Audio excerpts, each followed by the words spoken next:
जो कुछ भी हम जीवन में करते हैं, हम उसे खुशी पाने के लिए करते हैं। हालांकि परेशानी के मुंह में भी खुश रहना एक कठिन कार्य की तरह लगता है। हम यह महसूस करते हैं कि खुश रहने के लिए विशेष परिस्थितियां होनी चाहिए और फिर ही हम खुश हो सकते हैं, पर यह ऐसा नहीं है। भगवान कृष्ण कहते हैं कि कुछ साधारणता सिद्धांत हैं जो जब अपनाए जाते हैं हमें हर परिस्थिति में खुश रख सकते हैं। व्यक्ति की पहली और सबसे महत्वपूर्ण जिम्मेदारी एक आनंदमय होने की है। खुश रहना जीवन का अंतिम पहलू नहीं है, यह जीवन का मौलिक पहलू है। यदि आप खुश नहीं हैं, तो आप अपने जीवन में कुछ भी नहीं कर सकते। यदि आप खुश रहते हैं, तो और महत्वपूर्ण अवसर खुलते हैं। जो कुछ भी आप करते हैं, आप अपनी आंतरिक गुणों को व्यक्त करते हैं, चाहे आप चाहे ना चाहें। यह तथ्य है कि कुछ महत्वपूर्ण घटना तब तक नहीं हो सकती जब तक आपके अंदर कुछ महत्वपूर्ण नहीं होता। दुनिया के बारे में चिंता करने से कोई फर्क नहीं पड़ता है। तो यदि आप दुनिया की चिंतित हैं, तो पहली बात जो आपको करनी चाहिए वह यह है कि आप खुद को एक आनंदमय होने में परिणामित करें। यह मायने नहीं रखता कि आप अपने जीवन में क्या कर रहे हैं, चाहे वह व्यापार, शक्ति, शिक्षा या सेवा हो।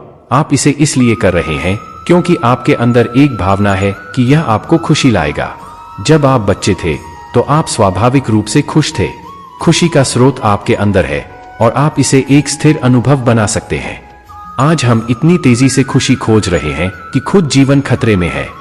अगर आप अपने जीवन को पीछे की ओर देखें, तो सबसे सुंदर क्षण वह थे जब आप अपनी खुशी को व्यक्त कर रहे थे, न कि जब आप इसे खोज रहे थे।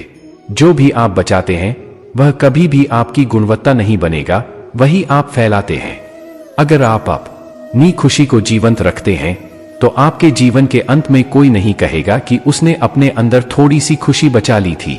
वह कहेंगे, यह भयानक प्राणी अपने जीवन में एक बार भी मुस्कान नहीं किया था। लेकिन यदि आप अपनी खुशी और प्रेम को हर दिन फैलाते हैं, तो लोग कहेंगे, वह एक आनंदमय और प्रेमपूर्ण व्यक्ति था।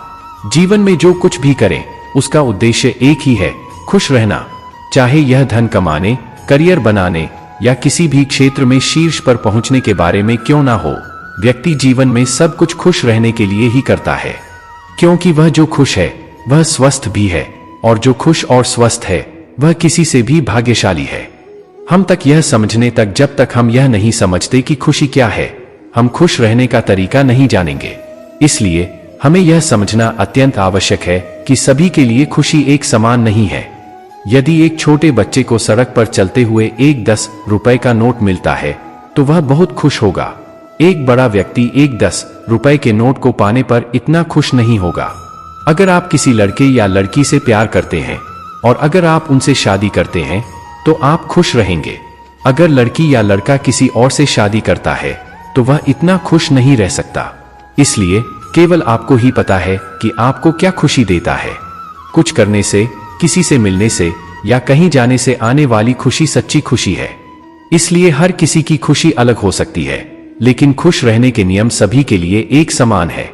वह जो आप मेरा मन कहते हैं, वास्तव में आपका नहीं है। आपके पास वह मन नहीं है जिसे आप मेरा कहते हैं। यह सिर्फ सामाजिक कोड है। जो भी आपके पास से गुजरता है, वह आपके मन में कुछ छोड़ जाता है। आप नहीं चुन सकते कि क्या स्वीकार करना है और क्या नहीं। अगर आप कहते हैं, मुझे इस व्यक्ति से पसंद नहीं है, तो आप किसी और से और भी ज्यादा स्वीकृत करेंगे। अगर आप इसे ठीक करने और इसका उपयोग करने का तरीका जानते हैं, तो यह कोड उपयोगी हो सकता है। जब आप सुबह उठते हैं, तो पहली बात जो आपको करनी चाहिए मुस्कान है, क्योंकि लाखों लोग कल सोए थे और आज उठे नहीं, लेकिन आप उठे हैं। यह सबसे कीमती चीज है। जीवित रहने और जो आपके लिए महत्वपूर्ण है के लिए कृतज्ञ रहें। इस दुर्भाग्यपूर्ण रात में जब इतने लोग उठे नहीं, जब इतने जीव उठे नहीं, तो आप और आपके जीव उठे हैं। क्या यह एक अद्भुत बात नहीं है? इसके महत्व को समझें और कम से कम मुस्कान करें। हम दिन में 8 से 9 घंटे काम करते हैं। काम करना आवश्यक है, लेकिन अपनी अन्य रुचियों को पूरा करना गलत है। उन चीजों को देने का समय दें जो आपको दिलचस्पी है। जब आप अपने जीवन को संतुलित करते हैं, तो आप तनाव के बारे में कम शिकायत करते हैं और आप खुश जीने लगते हैं।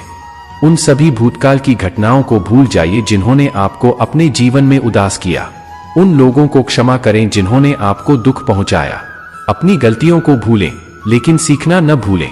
कभी कभी किसी के साथ बैठकर अकेले वक्त बिताएं, ठीक किसी के साथ बैठकर नहीं।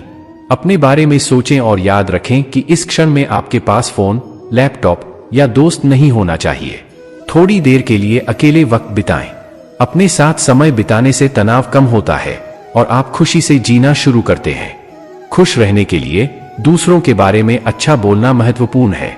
कई लोग लगातार दूसरों के विचारों के बारे में सोचते हैं, उन्हें अपने मन में रखते हैं।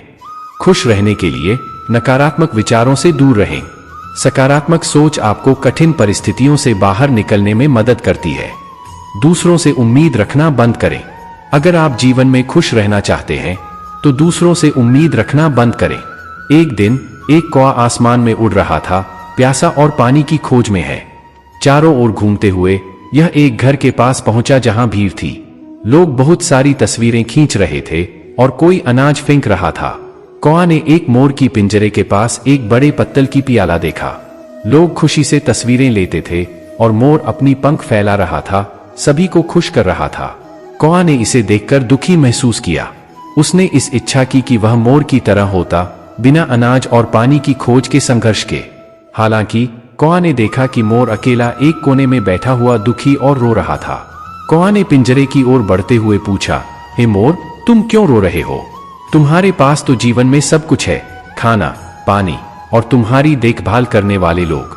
तुम क्यों दुखी हो? मोर ने उत्तर दिया, नहीं, मैं खुश नहीं हूं। मैं यह सोच रहा था कि मैं चाहता हूं कि मैं तुम जैसा होता। मैं चाहता हूं कि मैं आजादी से आसमान में उड़ सकूं, जहां चाहूं, और इस पिंजरे में बंद नहीं रहूं।